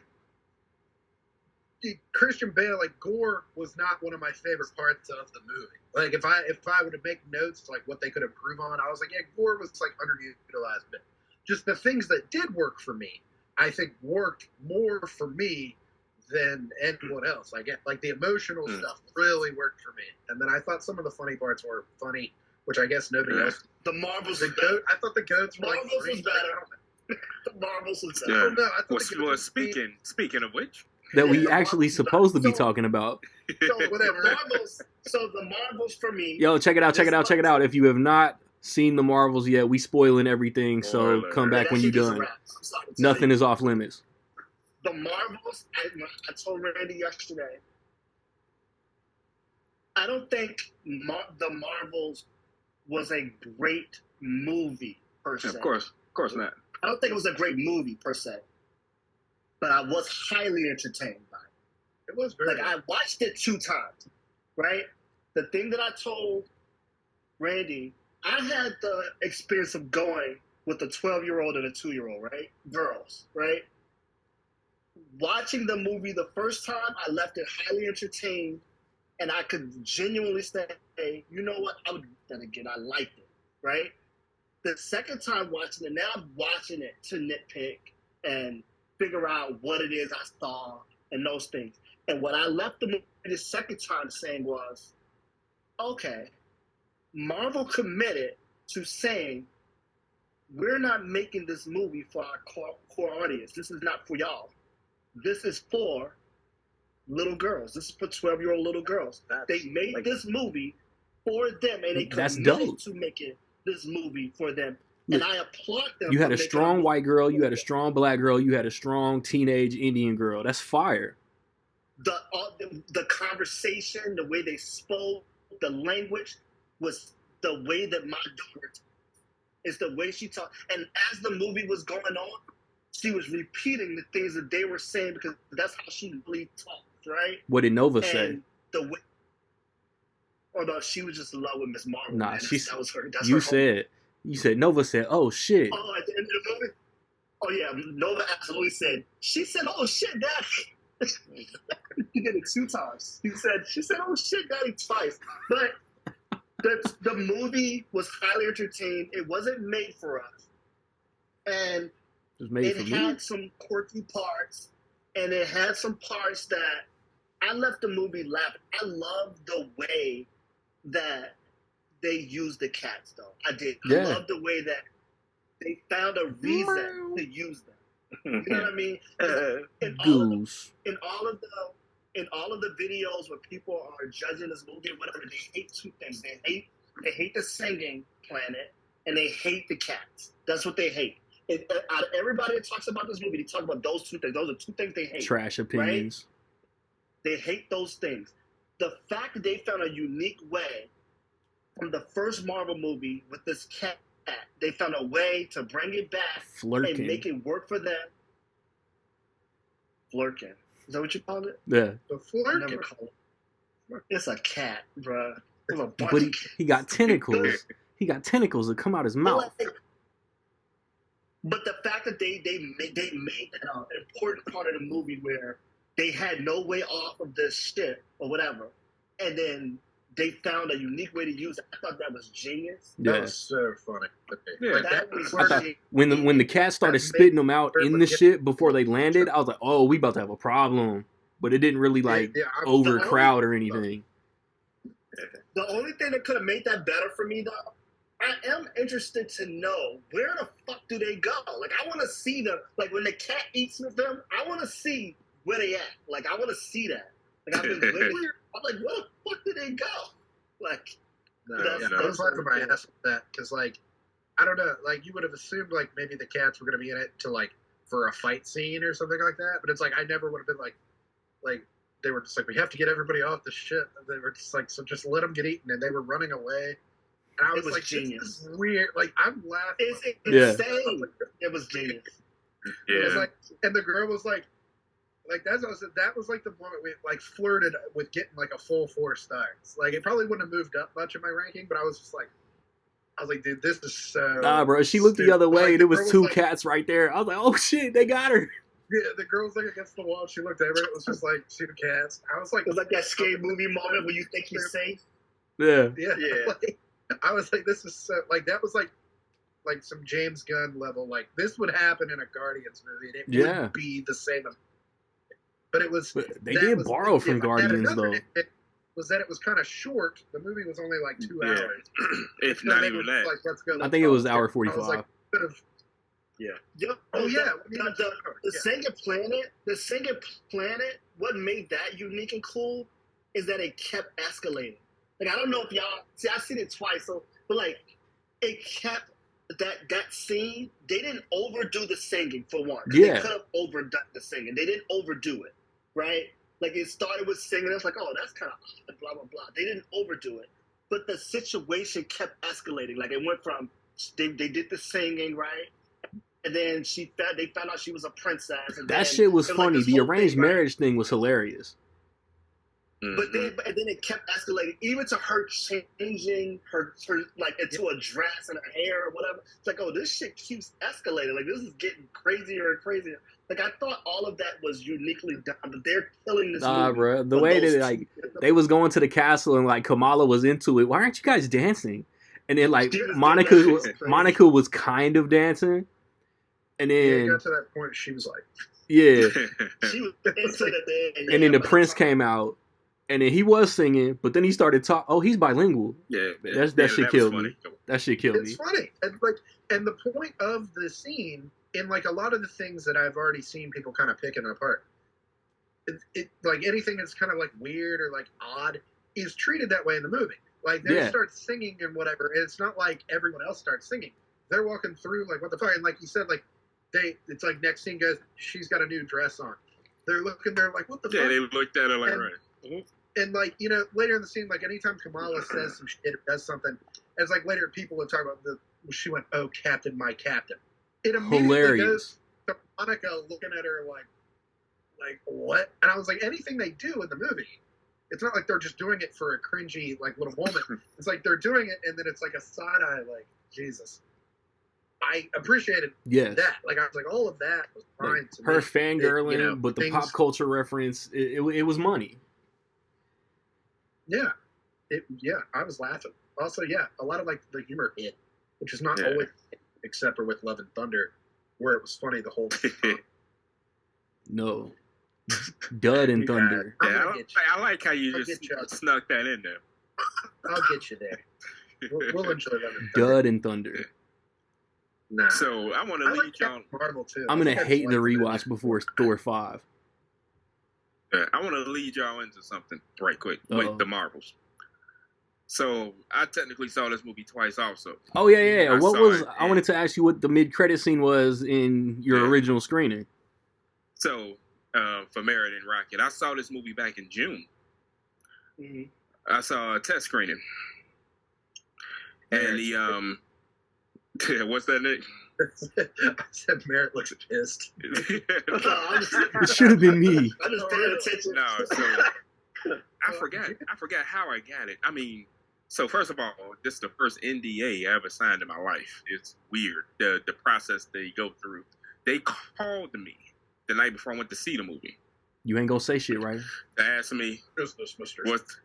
Is this Mr. Stigmon?" No, seriously, yeah. This is Kevin Feige. And they were asking, because I didn't know what the movie was at that point. And they were like, "Are you more a fan of a DC movies or Marvel?" And I was like, "Man, I don't know." So anyway, and then we went to the AMC blindfolded. And then we might as well have been. They started passing bag on your head. They had the what's the name the papers we had to fill out, the NDA, and then blood type, bank account information. That's when they told us, like, oh, we're gonna watch the Marvels, and they had one of those those stupid trailers where they show the audience reaction and like night vision. Oh yeah, yeah. They had those cameras. They had those cameras in there. That's called a Paranormal Activity trailer. Yeah, that trailer. They had those night vision cameras that measure excitement and stuff like that. But anyway, so the visual effects weren't done.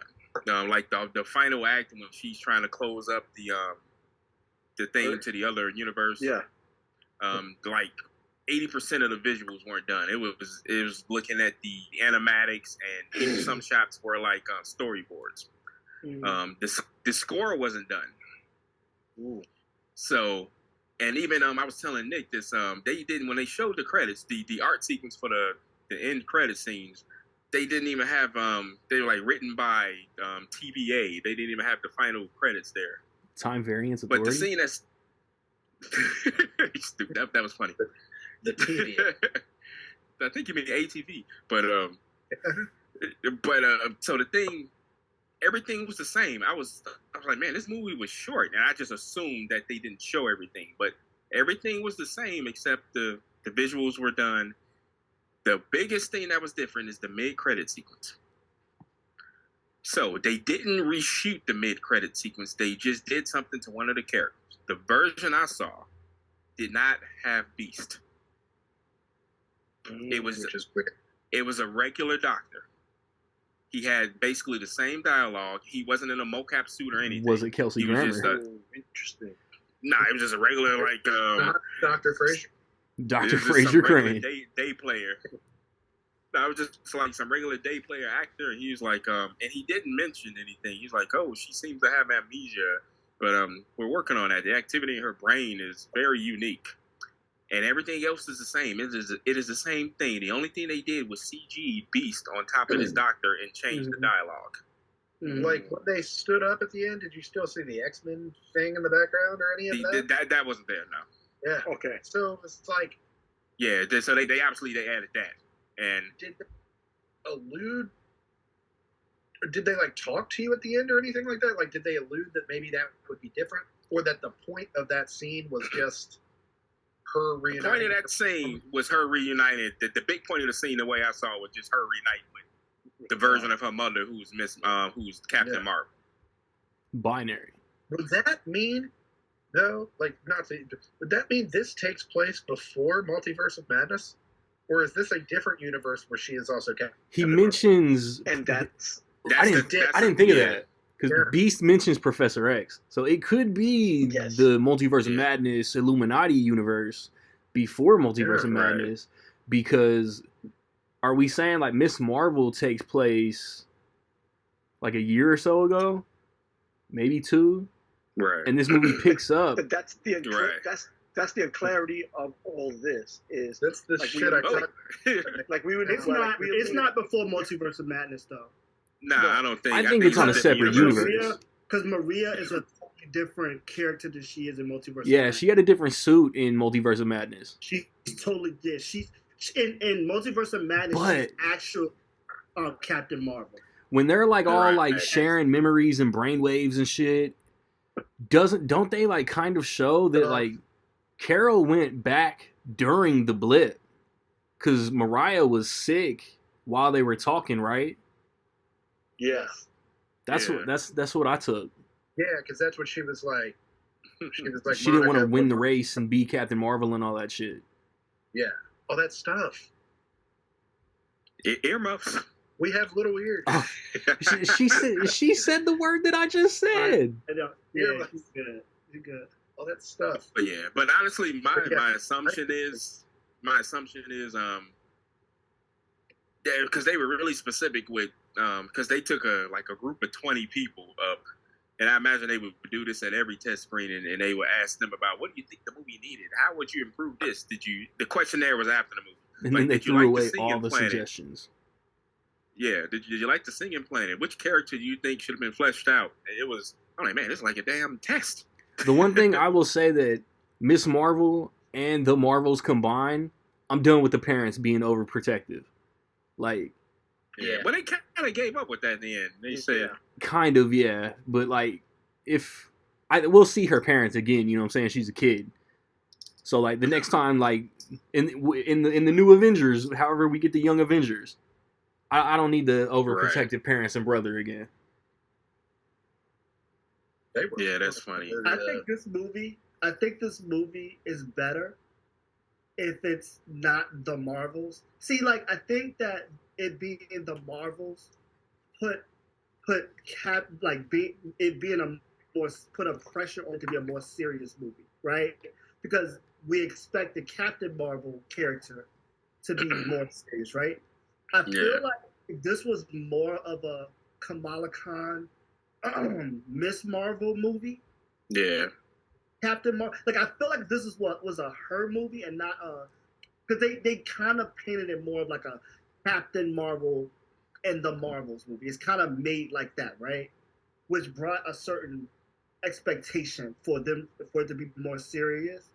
But if they would have introduced it as just a Kamala Khan or a Miss Marvel movie, I think people would have went into it expecting it to be what it was. But you know, they wouldn't trust her to carry the whole movie. No. So yeah. That was the Marvel thing. Yeah. I thought all three of them kind of got like even screen time and all of that. No, they did. Yeah. They did, but I think that there's a certain way when you're advertising and you're presenting a movie based on the tone of it. If you present this as a Miss Marvel movie, right? Because of the tone of it and how it is, it fits to be a movie that was her movie for her age group. If that makes sense. Yes. No. Yeah. That's not how they marketed it. No, that's what I'm saying. Oh yeah. The marketing took that hard swerve. The marketing shift. Like you go on Instagram or whatever, and they'll be like an Avenger returns, and it's footage of her in game fighting Thanos, where she was in it for 30 seconds, 60 seconds. Yeah, in that movie. They never referenced in the trailers, as they did more and more trailers, which I always say this, they do way too many trailers for these movies. Too many, yeah.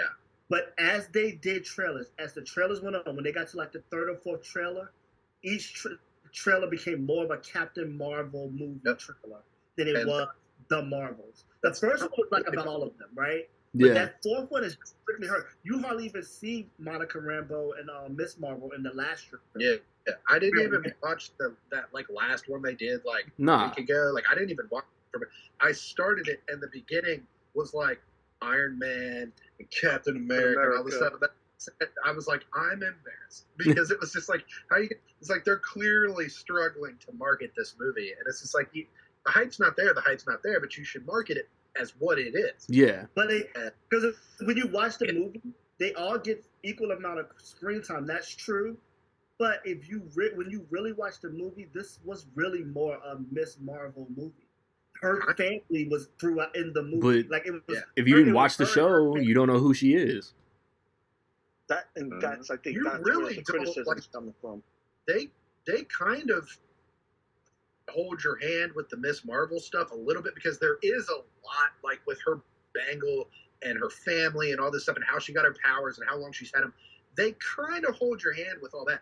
If you didn't watch WandaVision, they don't even explain what Monica is doing up. She went through a witch's hex. Like, oh yeah, it does work in space. They sprinkle a reference out there. Things about, like, I always wanted to go to space, and I'm like, oh, you're there. Yeah, it was it wasn't a lot of building of Captain Marvel either from the last time we saw her. When you really think about it, it wasn't a lot of what Captain Marvel has been up to lately, or her, or development of her, or pushing her. They didn't. So the last time we saw her was in Shang-Chi, wasn't it? Yes. Yeah. Mm-hmm. They pushed Marvel forward a lot in this movie. Like the next time we see her, people are going to be looking forward to seeing her. But for her, it's like this is like a coming out party for her. The other two, not so much. This is more of a her movie to me. Yeah, I feel like. When do we? I'm surprised we didn't talk. Go ahead, Rocket Ray. No, I feel like this movie, like I said, maybe I'm out of all you guys the one who liked it the least. Not woman hater. A great movie, but I felt that like first off, the editing was not good.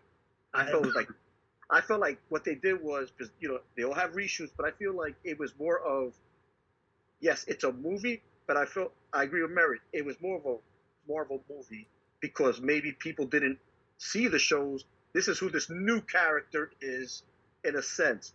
At the end of the day, though, I feel like the movies was chopped up, and they just put the best things. They pieced it together. That being said, I thought all three characters had, when they were together, great chemistry. Love the chemistry. How they interacted with each other. I thought some of the fight scenes were dope when they would use one power, one with flashes. You know what I mean? Like I thought that was kind of dope. When Monica was in Kamala Khan's house and she threw that dude, flew through him, came back, stole him again. That shit was so cool. That shit was so cool. But also, learned how to fly, and then she fell, and then it was it ended up being Captain Marvel. And he goes, "Oh, okay, it's just Carol." Like that shit was like, the way I was like, "Wait, this is pretty chaotic." But also, I think Imani Vellani, who played Miss Marvel, I thought she stole the movie. She stole the scenes. I think she was pretty great. I think it should have been like Merritt saying, maybe it should have been called Miss Marvel, and then you have Brie Larson, Monica Rambeau, them as co-starring, because that's how I feel. I feel like this should have been a Captain Marvel 2 movie. Brie Larson is the big name, the major character who people are already familiar with if you haven't seen the TV shows, and yet she was kind of like a side character in what was supposed to be maybe her lead, a movie that she was supposed to help lead. You know what I mean? Like, that's the thing is I think the movie was a mess to a point, but overall, it was entertaining. Like, I have to watch it again. Fun. Like, I gave it 6 out of 10 because, it was somewhat to take. I think I got to rewatch it again a different way. Because, Mary, you hit it on the head. Like, now that you said it was more gauged for the teenage young girls, the young girls, because, you know what I mean? Like, I'm going into the scene like, okay, this is another MCU movie and all that. But now thinking about what you said, it was more gauged for the younger group of kids. You know what I mean? Like the young girls and all that. And that's what should happen. I don't know if we know, because I feel like we're because the MCU started with us and we're so invested. I don't think overall, as Marvel fans, as fans of these type of movies or whatever, I don't think that we know overall that who they're targeting is going to change. Like, I feel like we don't understand that. Now, I'm not talking about us specifically, us five. I'm not talking about us. But I'm talking about overall Marvel fans in general. Because it started with us, we're thinking that this is supposed to grow with us, is how we look at it. As as fans. And I'm thinking that Marvel, at some point, or if they haven't already started, they're going to say, there's a whole group of kids that's coming up now that we need to gear this towards, because they're the ones who's going to be watching these movies or paying their money the next 20 years. Yeah, at some point, we're going to be the old people who are not going to be going to the movies no more to them. Shit, speak for yourself. And like us five, we're going to watch this to the day it ends. Us five will watch this to the end. We're going to follow this good, bad, or indifferent. But I feel like a lot of people fell off after the Infinity War, or Endgame, after Endgame, like after the Infinity Saga. Lames. Like a lot of people, it was like, you know what? That was good enough for me. I'm good with the MCU movies. Well, not just Marvel Studios themselves fell off. I mean, it's obviously no direction. Like what we were talking about earlier. Like, where's everything going? Right. And that's the thing. And like, to me, like, it's different if there's a movie that we're going to choose coming out, but I've never seen movies 1 and 2 of, and we're going to talk about on the show. You know what? I'll go back and watch 1 and 2 and then catch up. A lot of normies won't do that, and they're like, just whatever. And I feel like I don't want to go into a movie that's a huge franchise what I'm talking about as an MCU franchise, and do homework. Like, if I didn't see any of the shows, I have to now watch WandaVision, spend time watching that, and now spend time watching Ms. Marvel, now to understand somewhat what's happening in the Marvels. Where, like we said earlier, if you went in this movie blind, you're going to be lost.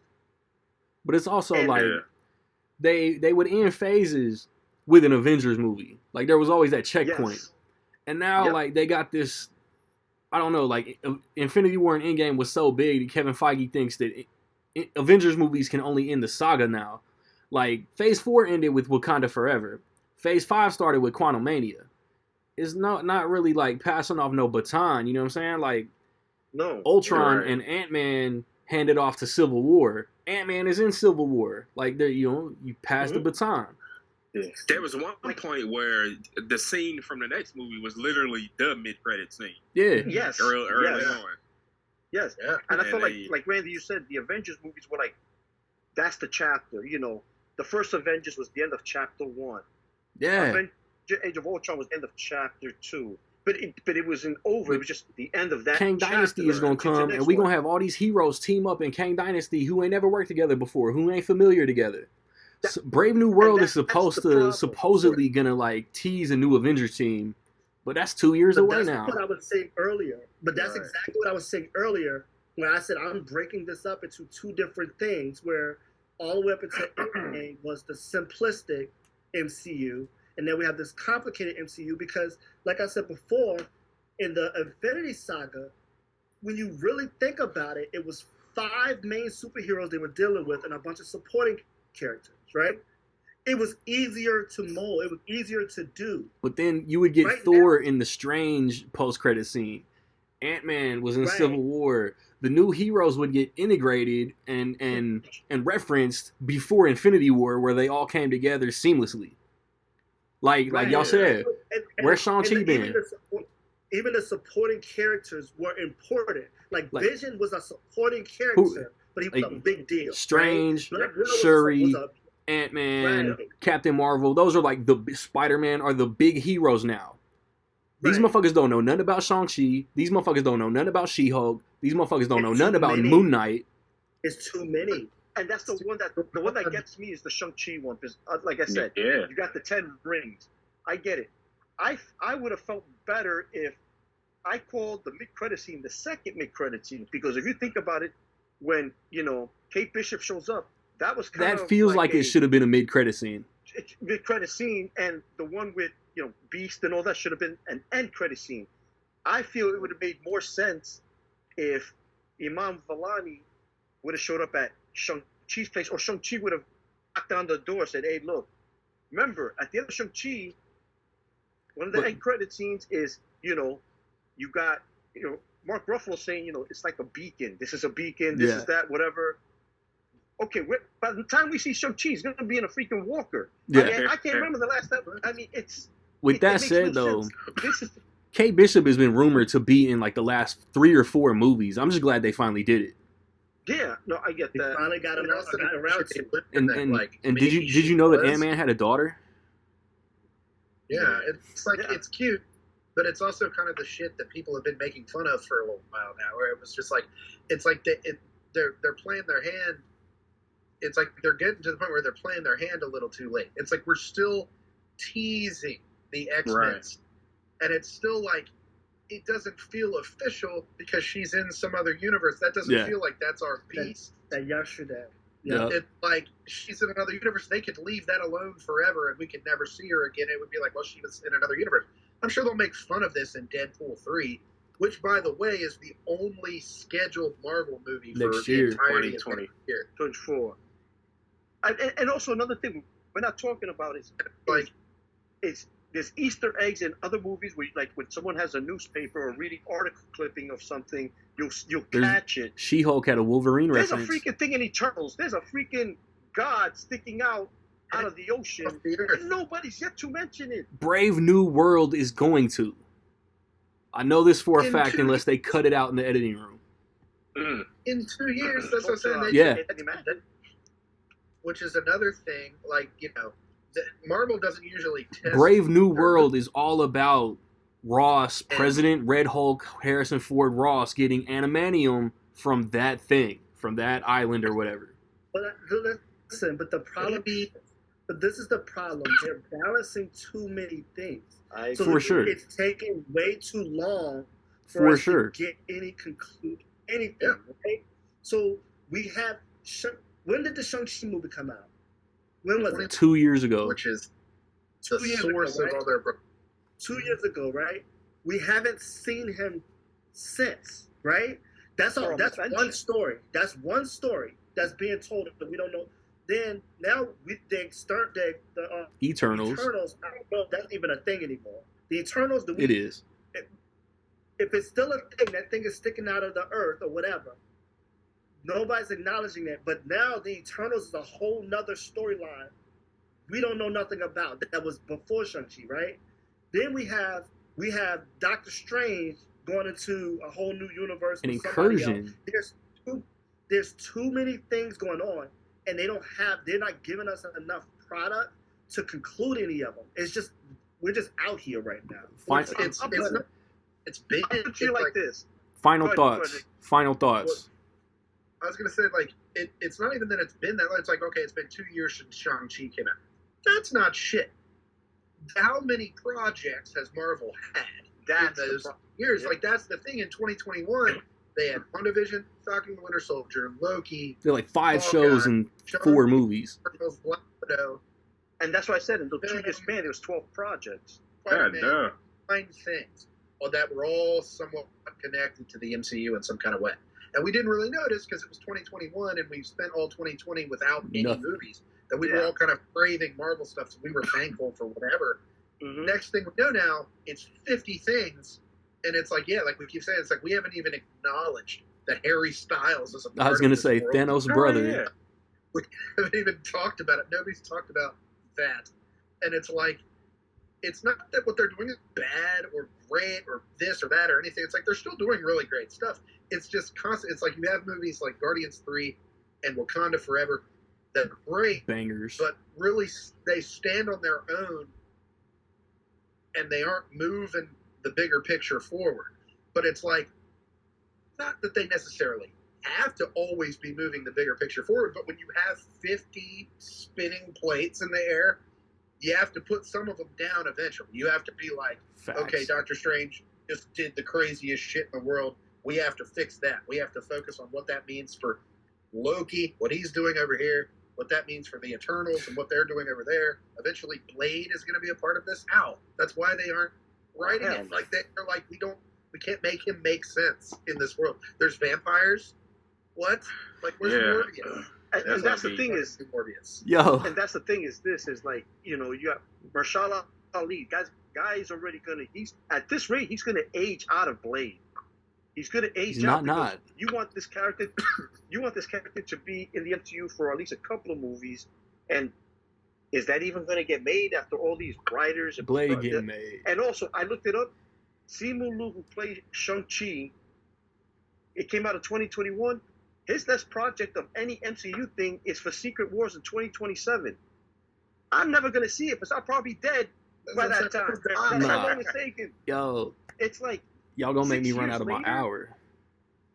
Listen. So, can I say this, though? Brie Larson. Wrap that shit up, B. No, but Brie, in this movie, though, I think the complaint about her last time was that she didn't have any emotion. She was emotionless. She didn't show any the whole Superman thing, right? She was too powerful to be vulnerable, right? I think they did do a good job. All three leads in this movie were great. But yo, I don't know what we'll be talking about in 2 weeks. Comment, let us know what y'all thought about The Killer. Let us know what y'all thought about the Marvels. I'm gonna be back to wrap this shit up. Hopefully in 2 weeks I'll have 4 other ugly ass dudes with me. But we'll see how it goes. This is Rec League Podcast.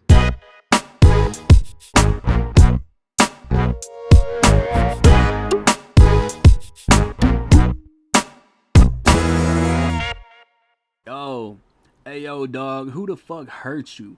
Acting like your mama beat your ass for breaking curfew. What got me on the shit list? Cause I ain't do shit to you. Told you to chill, taking your jabs. You react like you was force-fed doo-doo. So easily offended, grew up in the wrong generation, with new influences factoring heavy by my estimation. Bro, you got cheated on cause you a fucking dickhead, emotionally abusive, not trying to be a good partner instead. I'm in my late 30s, dog, so stay in that high school mindset, keep wildin', cause you ain't doing shit but entertaining me acting childish. No communication is nothing. I went years and didn't speak to my mom. Trying to bait me, you have a better chance surviving Vietnam. Smirking, getting off trying to troll but looking like a Birkin. I be talking shit, supposedly I'm a good person.